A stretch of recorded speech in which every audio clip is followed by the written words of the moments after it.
ఈరోజు దస్తగిరి ఇంట్లో పోలీసు వాళ్ళు చెకప్ చేస్తే 100 కోట్ల రూపాయలు ఆస్తులకు సంబంధించి డాక్యుమెంట్లు జరగడం జరిగింది. ఆ డాక్యుమెంట్లలో రవీంద్రనాథ్ రెడ్డి గారి సతీమణి పేరు ఉన్నాయి, డాక్యుమెంట్స్ ఉన్నాయి. అలాగే వాళ్ళ అబ్బాయి పేరు మీద ఉన్న డాక్యుమెంట్స్ కూడా ఉన్నాయి. ఇవన్నీ ఇంతగా బహిర్గతమైతా వస్తూ ఉన్నా కూడా నిమ్మక నీరెత్తిన విధంగా ఈరోజు వైసీపీ వాళ్ళు దాన్ని తప్పుదారి పట్టే పరిస్థితిలో ఉన్నారు.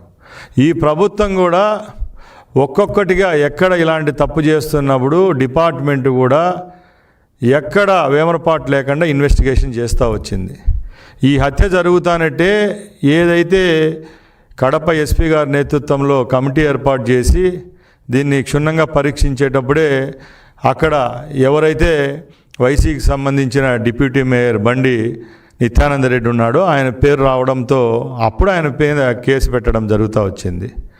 ముఖ్యంగా మేము ఒకటే చెప్తున్నాం, ఈ రోజుకి కూడా ఎక్కడ వాళ్ళు ఉన్న కుట్రపూరిత కోణాలు అయితే ఎక్కడ తప్పడం లేదు. ముఖ్యంగా ఆ రోజు జగన్మోహన్ రెడ్డి ప్రతిపక్ష నాయకుడిగా ఉన్నప్పుడు వివేకానంద రెడ్డిని హత్య చేసింది ఎవరు ఆయన క్షుణ్ణంగా తెలిసినా కూడా ఆ రోజు చంద్రబాబు నాయుడు గారి మీద నెపం జల్లి సాక్షి పేపర్లలో ఇంకా వాళ్ళకు అనుకూలమైన మీడియాల్లో నారాసుర రక్త చరిత్ర అని చెప్పి వాళ్ళు ఒక ట్యాగ్ లైన్ ఇచ్చి ఇప్పుడు ముఖ్యమంత్రి ఆ రోజు ప్రతిపక్ష నాయకుడైన మా నాయకుని మీద బురద చల్లడం జరుగుతూ వచ్చింది.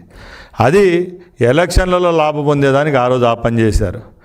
ఇప్పటికి కూడా ఇదే కోణంలో దస్తగిరిని కూడా చంపింది వైసీపీ వాళ్ళే.